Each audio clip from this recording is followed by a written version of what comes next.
Hey everybody, Dennis O'Brien back again on Let's Talk About It. Now we've been on for more than 20 years now. I know Keith Rice has a terrific show. I think he does it on Tuesday before the neighborhood, and he's counting the number of shows he's done. Well, if we could add it all up too. I mean, but we didn't count one by one. Anyway, we've done more than 20 years, and I want to thank the Gates Group for sponsoring us for all those years, doing a great job of helping out the town in so many ways, including providing this opportunity for us to bring in terrific guests like the one we have tonight, who is Mike Callahan. He is the chairman of the Wyndham Water Commission. That's correct. And also the chair of the Renovate the Wyndham High School Renovate as New project, which is ongoing. Anyway, we're going to talk mostly tonight, for reasons I will reveal, about the Water Commission. That's a great topic. That is an important, vital part of our community, as I'm sure Mike and Susan will agree, and Matt. But I'm going to turn this over to Susan Johnson for an important public service announcement. Thank you, Dennis. And I just have to say we're very, very, very pleased to have Chairman Mike Callahan here today about, talking about the waterworks and all the other wonderful things he's been doing in town for so many years. So I'm just here welcoming Mike, and it will be. But before we get to the show, I do have an important announcement that the Willimantic Police are warning against a street takeover somewhere in Willimantic or in the Wyndhams. And they are coordinating with the state police, with Eastern Connecticut State University. They're all doing double shifts now, and they're ready for any difficulty. If someone does try to do a street takeover, or any group, they can be fined up to $1,000 each. So please keep on the awares. And the police are there watching and protecting us. They're a great police department we have here in town, and I just want to make sure everybody is aware of that. All of our listeners are aware. Keep an eye out, and keep your cell phones handy if anything happens, so you can contact them right away. All right. Okay, well, stay safe, folks, and thanks for that announcement, Susan. I just wanted to talk a little bit about one of Mike's very important functions in this town, that is as chair of the Wyndham High School Renovate as New building committee, and that's been going on for several years. And Mike is going to be making presentations this week, Tuesday, with the Board of Selectmen. I believe it starts at 7 p.m. And Wednesday, a follow-up presentation, and he'll be answering questions from these boards with the Board of Education at the same time. I believe it's 7 p.m. at wherever they meet at the high school. That's correct. Okay, and so because of that, we're going to wait to get into an in-depth discussion about the high school renovation until after Mike gives his presentations this week. We're going to have him come back later in the fall, and we will give an update on those presentations and even more current update, because he'll be back with new information, because that is a project that is moving forward. And there's lots to do, and there's lots that's been done. And I just want to say it was a great pleasure for me to be involved in the initiation of that project, the application that went to the state, initially created by the Board of Education, which had a building committee in place for a long time, did a lot of work, and then turned it over to the town council to file the application with the state. And you might ask, why is the town council filing the application with the state? And I was a member of the town council at the time and did work on it. And that's because, as a lot of people in a lot of places don't know, the school buildings in town are owned by the town, not by the Board of Education. The Board of Education's really important function under the state Law. State law, okay, it's under the state constitution. I have to be, just general. yeah, I need somebody to check me. The state constitution. No witness on the stand here. Under the state constitution, that's right. A little slow today. Under the state constitution, the towns have the responsibility to provide education on a day-to-day basis through the Board of Education, but the ownership of the town buildings, capital projects and whatnot, are under the purview of the town council. And with no further ado, I think I'm going to ask Susan Johnson to introduce Mike Callahan. Finally. Well, I am absolutely thrilled again to say that welcome Mike to the show. And I know that you know so much about the waterworks, and I know that this is a fascinating topic because we're one of the first places, I think, in the country, if not in the state, to have a waterworks system that provides water to the people in the town. Well, the Wyndham wasn't the first water department in the state of Connecticut, Okay. but it certainly was one of the early adopters. And the one of the comments I'd like to make is, or some of the comments I'd like to make, is about the historical perspective. But before that, I would like to give our listeners a little bit of background regarding one of the reasons I agreed to come on today is of course I've known Dennis and Susan for many, many years. I've been on the program a couple of times as well, and I always appreciate being here and having the opportunity to share some of the things that I'm interested in. But again, sort of in the light of a public service announcement, the Water Commission will be holding a public hearing at the end of September regarding water rate increases. And I'm going to talk a little bit more about that near the end of the program, but I wanted to give our listeners a heads up. I'm going to spend a little bit of time at the beginning regarding the history of the water department, and then also share with the community pretty much from my perspective what the operational characteristics and treatment capabilities of the facility are, and to share with the community some of the challenges that face the water department, but maybe more importantly, the things that the water department staff is doing to address these challenges. And the rate increase is actually one of the things the water department is doing to help with some of the challenges. And I'm hoping tonight's presentation will provide more context than maybe the public hearing will, but also to add a personal side of the story, as well as some of the financial, political, and historical perspectives. Yeah, I think that some of the things that we've done here as a town and having a waterworks system, because it's older, whenever you have older systems, older buildings, older transportation systems, it always costs a little more to renovate than it would to create new. Yeah, I couldn't agree more, Susan. And again, getting back to the high school is a really good example of that. Yeah.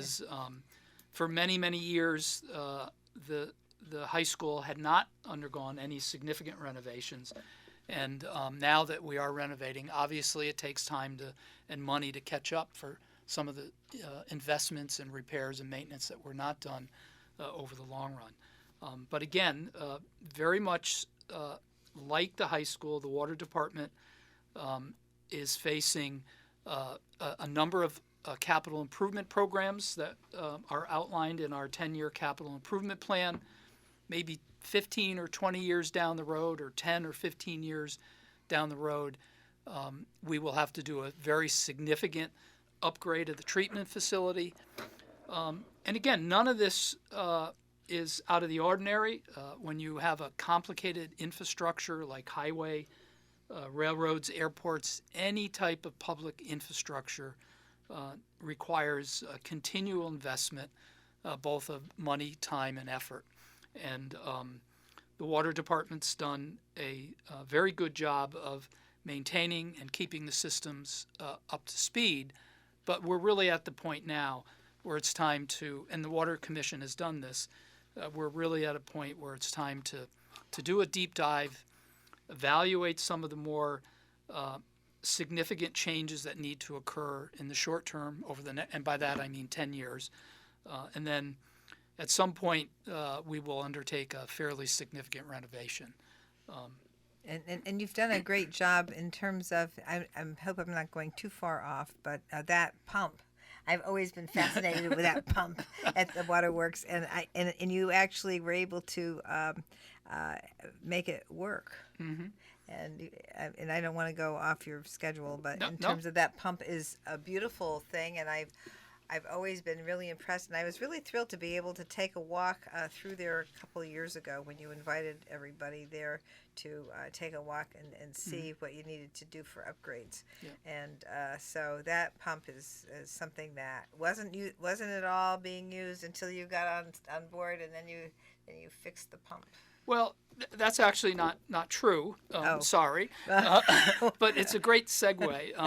The pumps. Okay, it was the- my idea. yeah. No, the pump Susan is referring to is actually a water turbine and pump, and one of the things that is really interesting is the water department continues to use water power. The water that flows over the dam is actually used to pump the treated water throughout our distribution. And the interesting fact is the water department since 1880, the mid 1880s, has in fact been using water power to pump water throughout the district. So I think Dennis wants to get in on here, but I don't know. I just Should we wanna- let him? I- Should we let him? This is probably the last I thing I'm don't going to say. This is probably the last thing I'm going to say today, except to maybe cut in later on, much later on, to remind folks about Mike's presentation before the town council on Tuesday at 7 o'clock and before the Board of Education on Wednesday at 7 o'clock about the school renovation. But I did want to say that I'm sorry that I didn't mention, and I think a lot of people know this, but I'm sorry I didn't mention that Mike is an engineer. And we first met Mike through a friend of ours who we worked with, whose husband was Mike's partner. Yep. And Actually, a coworker of ours from Yeah. at Legal Aid. Yeah. exactly. Rhoda McCochie. That's right. That's right. We bring Rhoda into it. Okay. All right. And your partner was Dave Jackson. Yeah. Okay. And so Mike is an engineer. Mike, what kind of engineer? There's a lot of engineers. What kind of engineer are you? Well, I personally am an electrical engineer.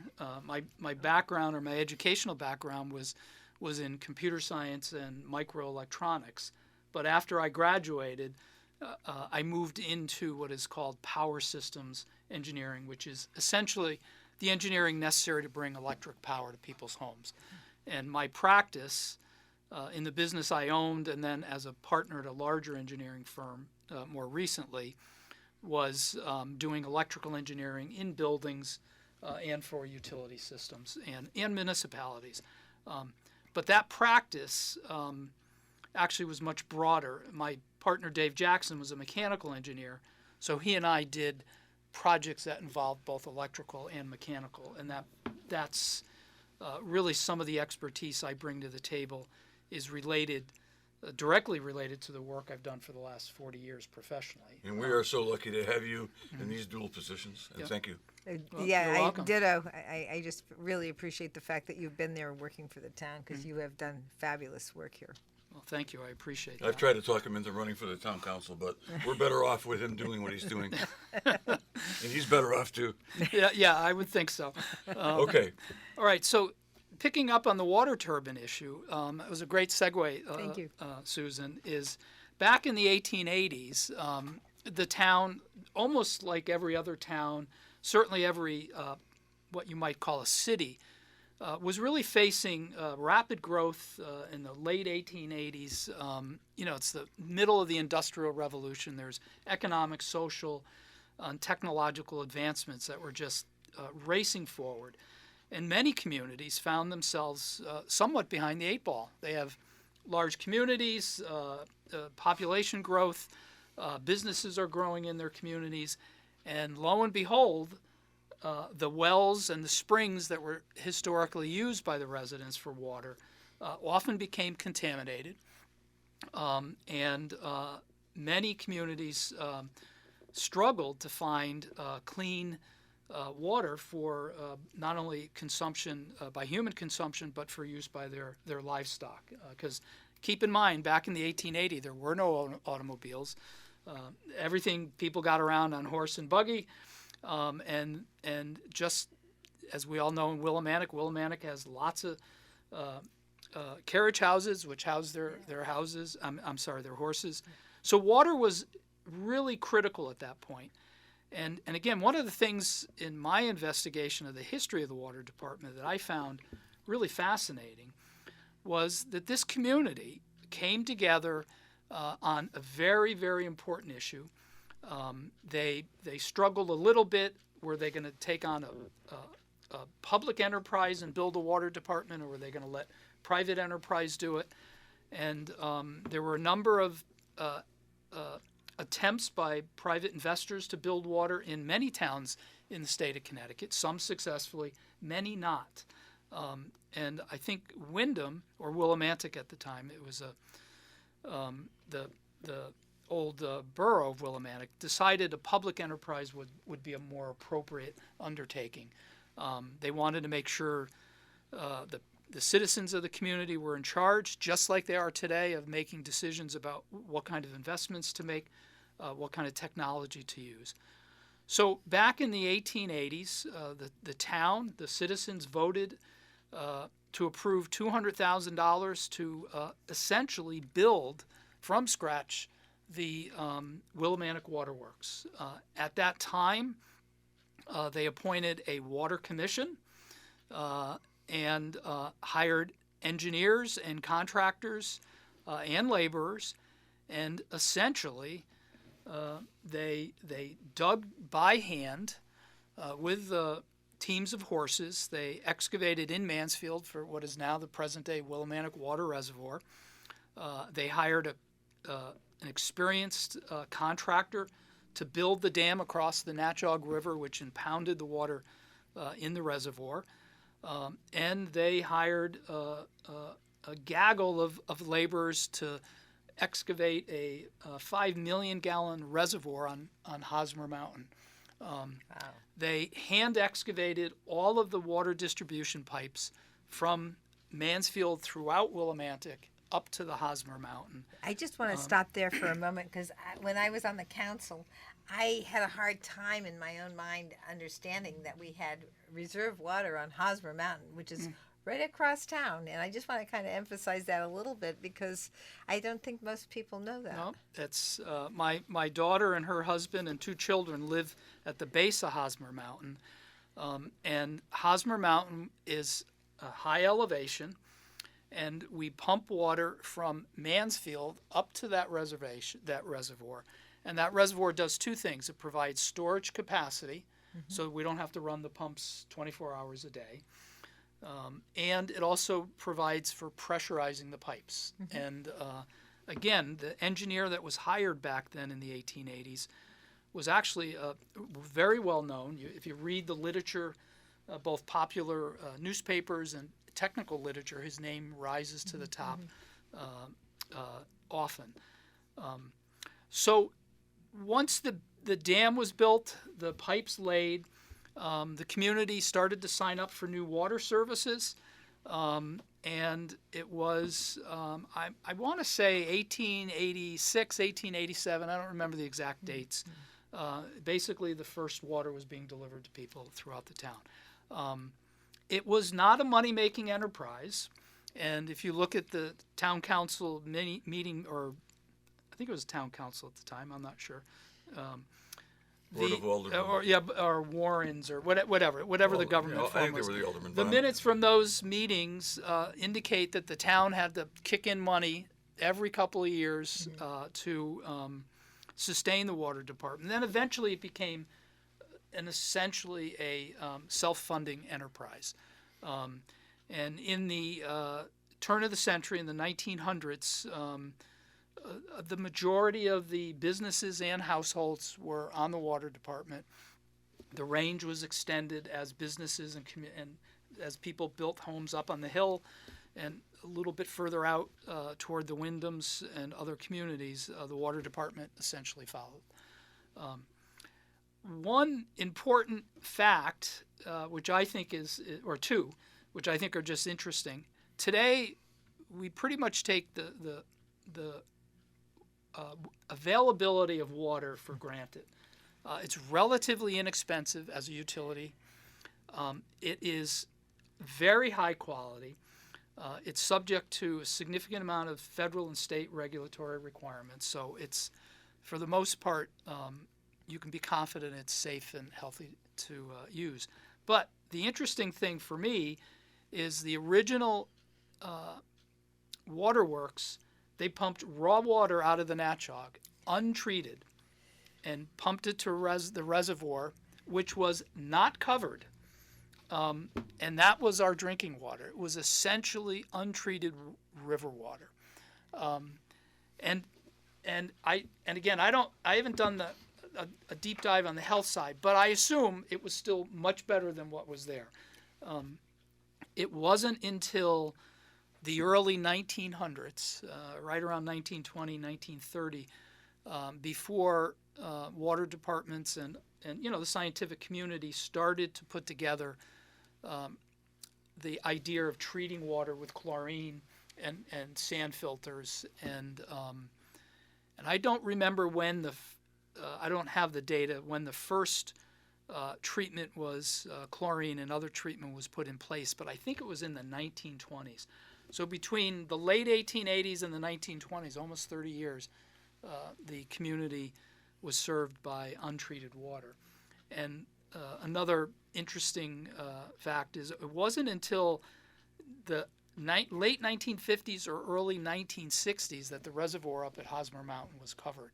And I've heard anecdotal stories that folks used to swim in the reservoir, unlike days we've had recently here in Willimantic. So just to be clear, we don't allow swimming in the reservoir, either in Mansfield, which is a classic open reservoir. What was often our storage tank on Hosmer Mountain is now covered with locks on the hatches, no swimming allowed. So that's a little bit of the background. And if Dennis, you have questions or comments, I'd like you to jump in. That's great. I do have some questions because I wondered, in some places where you have a waterworks like this, there's a requirement at some point in time that everybody hooks into the water. When the houses were built on the hill, or when the business community was here before, a lot of the time before the houses were built on the hill, were they all required whenever they built, to get hooked up, and that's how the waterworks was able to continue on? I know that that's kind of the progression in some communities that didn't. It started out with well water and then went to paid waterworks. Yeah, that's a very very good question. In the early days, late 1800s, early 1900s, there were virtually no regulations. The building of water works, large ones like in the city of Philadelphia, New York City, Boston, many communities, were essentially done through community-led efforts in terms of deciding what technology to use, who to hire, what standards of performance would be established. There was also a clear the beginnings of civil engineering professional societies and people who made it their profession to learn about water, and they worked on those standards, and they were not codified in law. They were really just good practice standards.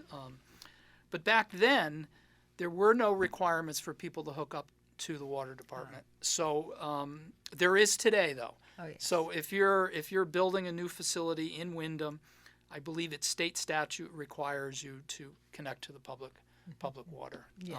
But back then it was, and I'm going to suggest people signed in or signed up because the quality of the water was significantly better. I mean, there really was lots of contamination, and I'll mention another health. You have to remember in the late 1700s as well as early 1800s, there were a number of worldwide cholera pandemics. And cholera is transmitted by water that's been contaminated by human feces. And that science really wasn't understood until the mid-1800s. And, most people can tell when the water quality is pretty bad. And so there was a fair amount of incentive for individuals to sign up.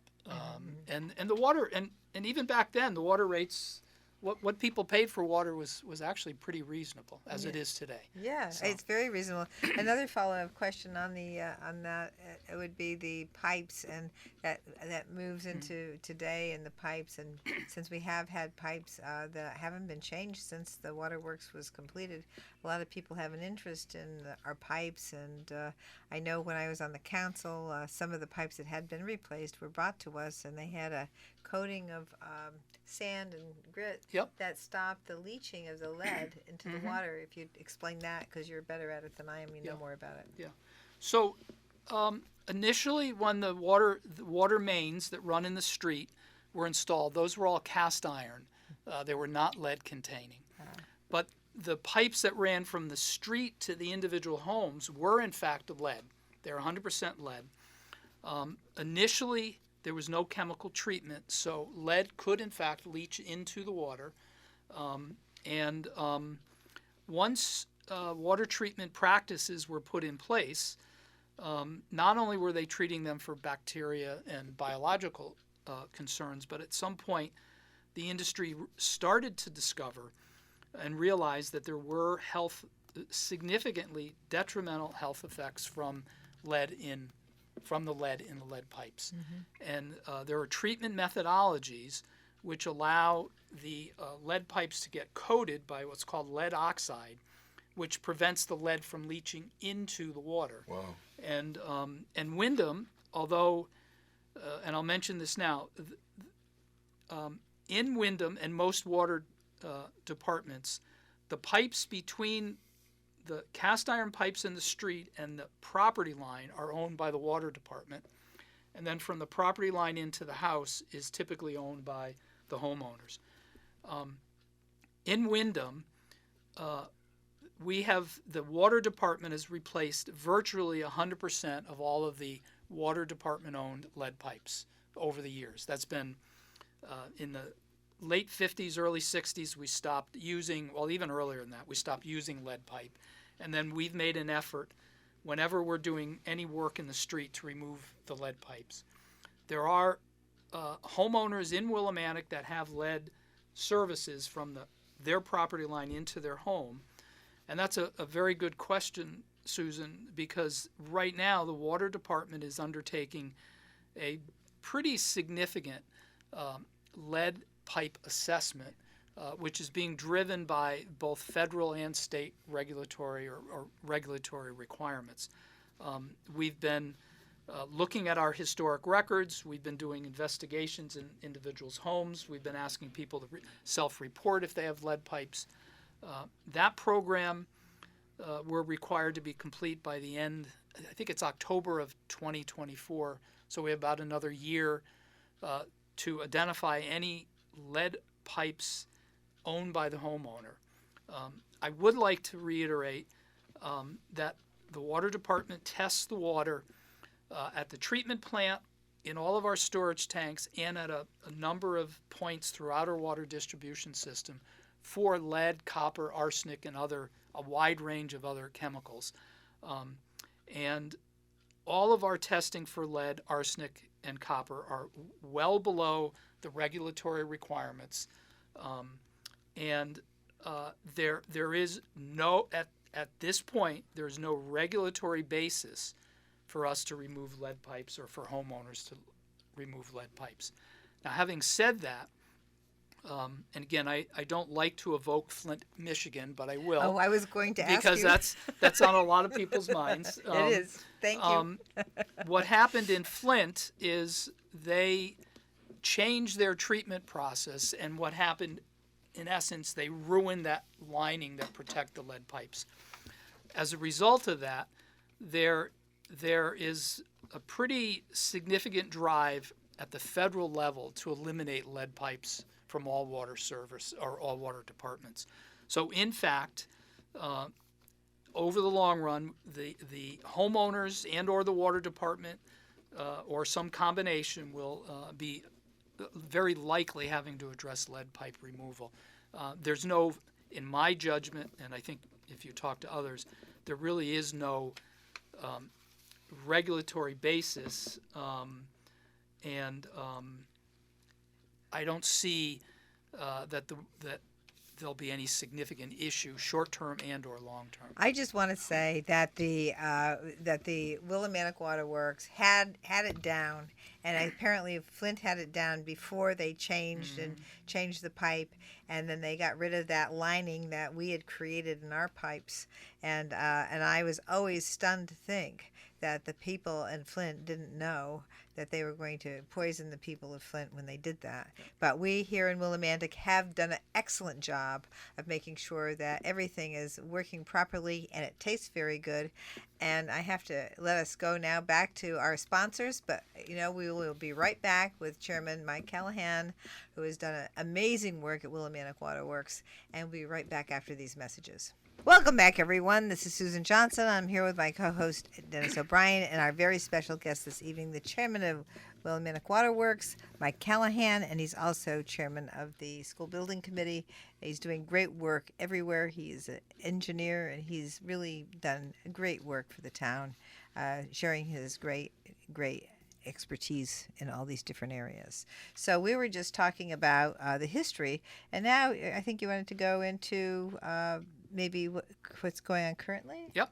Okay, I good. would. Thank you. Great. Thank you.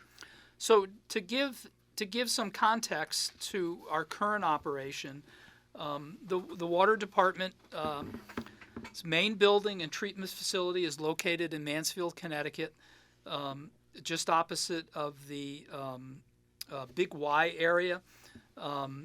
We have a what's called a run of the river reservoir, which basically is the source of our water. That reservoir is filled from the Army Corps flood diversion dam, which is upstream, which is, most people know, Mansfield Hollow. There's a fair amount of impounded water there. So we get our water from the largest watershed in Connecticut, which comes from the three rivers, the Mount Hope, the Natchog, and the Fenton rivers, which, if you go north of here, run up through Chaplin, Eastford, Willington. And so we get the benefit of this large watershed, and it happens to be quite pristine. There's plenty of houses, but there's otherwise very little development in our watershed. And that's an important factor when it comes to the quality and availability of our water. The state of Connecticut, I'd like to remind folks, is really fortunate. We get almost 55 inches of water every year. We have, particularly last year, we do get into situations where we have to be careful about how much water we're dispensing. But nominally or in general, we really have an abundance of water, and we're fortunate to have the Army Corps flood dam upstream. We're fortunate to have our reservoir as well. The annual budget, operating budget for staff, material purchases, capital improvements, debt service is about $3.5 to $4 million per year. We have a staff of 16 people. We have our water superintendent, our assistant superintendent. We have our treatment operators. We have our office staff, and we have what are called watermen and maintenance people. It's a great group. We're just about right-sized. I think we're a little understaffed. We often have that discussion with our superintendent. But our staff really does a wonderful job. They're all municipal employees. They're supervised by the town manager. The Water Commission is a policy and budgeting entity. We do not do HR, human relations, or do direct management of the staff. We advise and guide, but the water department staff really works for the town. I should make it clear that at this point, all of the undertakings by the water department are paid for by ratepayers, not taxpayers. We get virtually no money from the feds and the state government, and that's been classic in the United States. There's often money for sewer treatment facilities, but not for water treatment. Mm-hmm. That's changed a little bit recently, and we're hoping to leverage that as time goes forward. Mm-hmm. I think that's a really important point. And I just want to say that some people had wanted to have this all under the guise of the auspices of the town. Mm-hmm. And I said, well, that would leave out payment from large entities like the Eastern Connecticut State University that pays a water bill. And you know, if you put it under in a taxable circumstance, then they would be tax free. Yeah. So so this is something I think is a good point to make to people so that they really understand the fact that these costs, which are very very low for the wonderful water we get. Lower than what we pay for our cable bills. So That's for just sure. saying, and the cable isn't necessary like the water is, folks. So, but this is something that is very, very important to understand that financing aspect. So I just want to point that out. Yeah. Yeah, and I think the state legislature back in the late 1800s got it right. They wanted water departments to be separate and independent from the political bodies in town. So even though the staff is administered by the town, it's the policy, it's the water commission. We are appointed, we are not elected. It's a nice arm's length away from the politics in that we are then beholden to our ratepayers and the quality of the water, not necessarily the political winds of the day. And that, I think, I give the legislature in the late 1800s a lot of credit for keeping municipal water departments separate from the governing bodies, the main governing bodies. So another interesting fact is the water department treats, on average, about 2.5 million gallons per day. We treat and pump. We are permitted, and we have the capacity in the river of drawing about 4 million gallons per day. So we have a fairly significant margin. Our growth has been relatively flat in terms of water. It's stayed around the 2 million gallons per day for decades. So we have a reasonable amount of margin in terms of capacity. Some of the programs that we run through the water department, we do backflow protection inspections to make sure large industrial facilities, if they're using our water, that water doesn't, and after it may have been consumed there, doesn't back up into our system. We have a leak detection and notification program. And really what that means, and this is probably an important point for our homeowners, is our staff and the software that we have to do our billing is able to flag if your quarterly or monthly water consumption is abnormal. And if you get a call from the water department, it's typically we're trying to tell you, hey, listen, our meter readers identified higher consumption than normal. You should check to make sure you don't have a leak.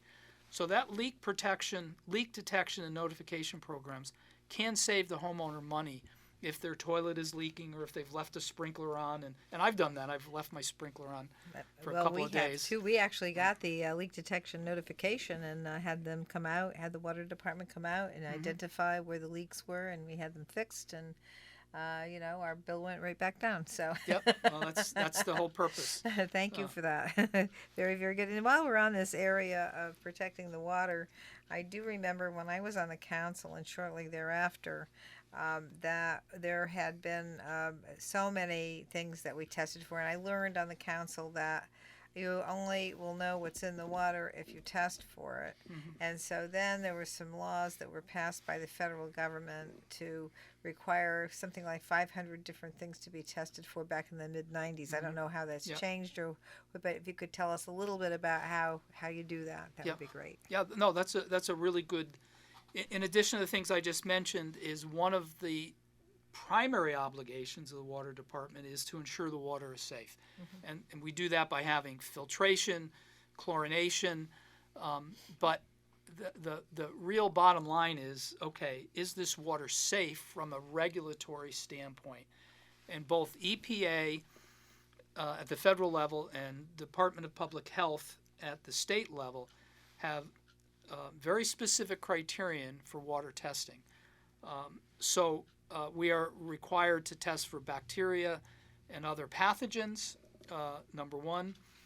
We look at a wide range of hydrocarbons, which are representative of some type of contamination in the water system, not the water system per se, but in the watershed. We look at volatile organic chemicals, and then another very important test regimen is looking for what are called heavy metals. That would be lead, copper, arsenic. Those heavy metals have been known at certain levels of concentration, high levels, to cause neurological and other developmental problems. And both the federal and state regulation identifies those criterion. More recently, and people have probably seen it in the news, there's a big concern about PFAS. Yes. And don't ask me what PFAS stands for, but I know it was a primary agent in firefighting foam, as well as many, many consumer goods, like on cooking surfaces and things like that. Yeah, also in your sofas, it's been a fire retardant Yep. for forever, for the last several years, when Yep. they got rid of the old fire retardants, They and we just actually appropriated more money in the legislature to address PFAS, and we've been looking at it and working on it. So PFAS is a big problem. Yes. So the water department, even though there's no regulatory context yet for PFAS for water departments, the water department's been very proactive and has already tested not only our treated water but our reservoir as well. And I expect the state and maybe the feds will be coming out with a much more rigorous testing regimen. But we're at this stage, we're reasonably confident that we're in pretty good shape when it comes to PFAS. Yeah, I just read the other day there was a list of towns that were, contaminated with Yep. PFAS, and I look at it. For one thing, I'm concerned about our town. I'm also concerned about some of the towns I represent as an attorney, and I didn't see any on the list. Certainly, Wyndham was not on the list, Yep. and my hometown of I haven't mentioned them yet. New Britain was not on the list either. Finally. But I'll leave it at that for New Britain. But yeah, PFAS is something that we're all talking about, and Yeah. we have allocated money, and there should be more money from the federal government with respect to that. And one thing I wanted to mention is that sometimes it just settles to the bottom once it's there, but if it's disturbed, then that may create a problem. So it's just something that you have to keep monitoring. Yeah, it's not uncommon for contaminants to settle into the sediments in the reservoirs. And so it is important that they are not disturbed. So starting to come to a conclusion, part of our current challenge is, even though presently we're staffed just about right number, we have excellent staff in all of our positions, staff turnover has been an issue at the water department. And there's a number of reasons for that. One of them is just straight up demographics. Folks are getting older. Working in a water department, particularly if you're a waterman, is incredibly physically demanding. If you recall in the past, a couple times a year we'll have a major water main break because of freezing pipes. Yep. And I've got to tell you, our guys are out there in their equipment digging those pipes up, but a lot of times they're down in the trenches fixing those pipes. So the work can be very physically demanding. So staffing is an issue. Recently, the Water Commission's done a good job of addressing salaries, working conditions, and I think we're right about where we need to be with staffing. The other thing I mentioned earlier, there's not a lot of state or federal funding to support water systems, so that means the ratepayers really have to bear the entire burden, and that's a challenge. We've been pretty good at working that. I do have to say, as I mentioned earlier, we are going to have a public hearing in the late September regarding rate increases, and that's because one of our challenges, and it's really been the primary responsibility of the Water Commission, and I will say as commissioner, as chairman, that maybe we could have done a better job with this, is we've had historic low water rates in Wyndham. Yes. Historically, we've been at the lowest 1/3 for the range of water rates in Connecticut. We probably should have been more forward-thinking and had instituted more frequent and smaller incremental raises. We haven't, our last rate increases were and we typically do them over multiple years.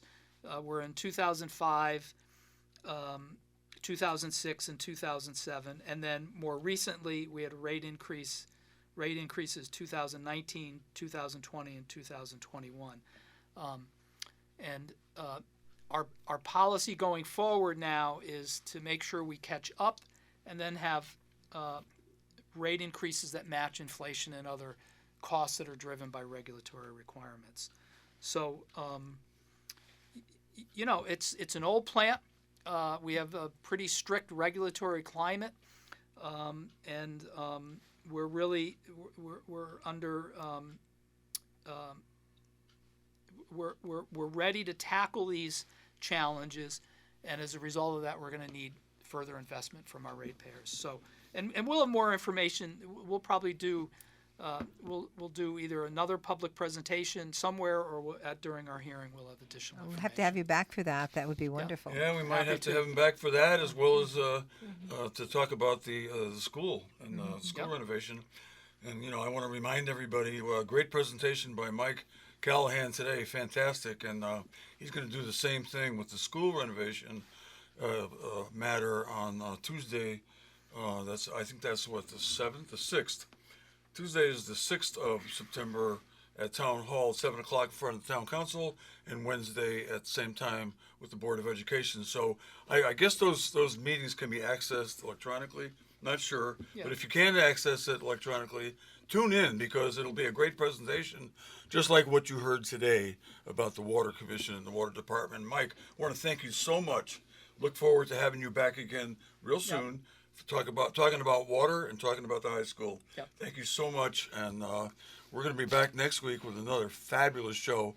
I don't know if we can top this one, but we'll be back next week, and we do have great guests on our show. That's why it's so popular. That's why so many people listen. This is Dennis O'Brien with Susan Johnson, Matt Rupar, and most important of all, Mike Callahan, saying have a nice holiday weekend. Thank you.